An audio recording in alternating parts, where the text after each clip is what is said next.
Initially skeptical about another Big Bang Theory spin-off, the author is gradually warming up to the idea.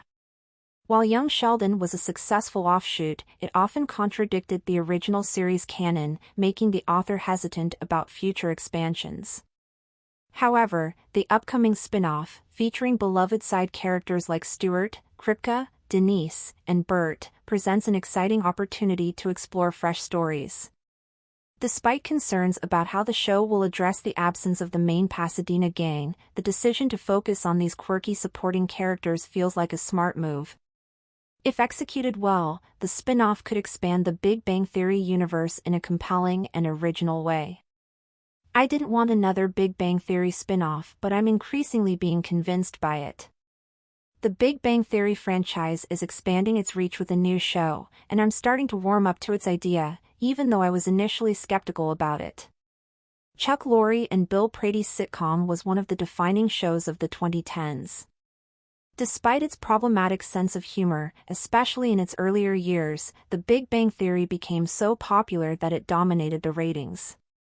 By the time it wrapped up in 2019, it was the broadcast's top comedy. CBS acknowledged its success by expanding the franchise with the launch of Young Sheldon in 2017. Having covered both shows extensively for Screen Rant, I'll say, however, that Young Sheldon was disappointing as The Big Bang Theory offshoot. Despite sharing the same protagonist, the prequel constantly contradicted the existing canon. It was a good series, perhaps even better than its parent project, but it didn't really serve the universe that it was a part of. I was happy to just follow the Cooper family instead via Georgie and Mandy's first marriage, and was dubious of Lori's next The Big Bang Theory spin-off. That said, the more I learn about it, the more interested I become. I was initially against another Big Bang Theory spin-off. Unlike the majority of cancellations, both Young Sheldon and its parent series didn't end because of the lack of interest from people. The nerd-centric sitcom wrapped up because Jim Parsons decided it was time for him to move on from the show. I fully understand why Lorre and the rest of the cast and crew decided that it was best to wrap the whole show up rather than continue without Sheldon. Admittedly, there were some conflicts about how this went down behind the scenes, but ultimately, The Big Bang Theory delivered a great finale. The send-off to the Pasadena gang in The Big Bang Theory finale was done well, and it's one of the reasons why I was lukewarm to the idea of doing a sequel series. Unless there's a clear premise, such as tackling Leonard and Penny's post-pregnancy arc or following Raj find love, leaving the friend group at such a high point in their collective and individual lives is such a perfect way to end their small-screen story. Beyond that, doing a new show with the Pasadena gang incomplete just wasn't appealing to me. I'm coming around to the idea of The Big Bang Theory's next spin-off as someone who has been closely paying attention to the Big Bang Theory franchise, be it via Georgie and Mandy's first marriage or news about the new spin-off. I'm surprised to say that I have more interest in Lorre's upcoming show now after learning details about it. Plot specifics are still unclear, but the decision to bring back some of the nerd-centric sitcom's most notable supporting characters is such a fun route.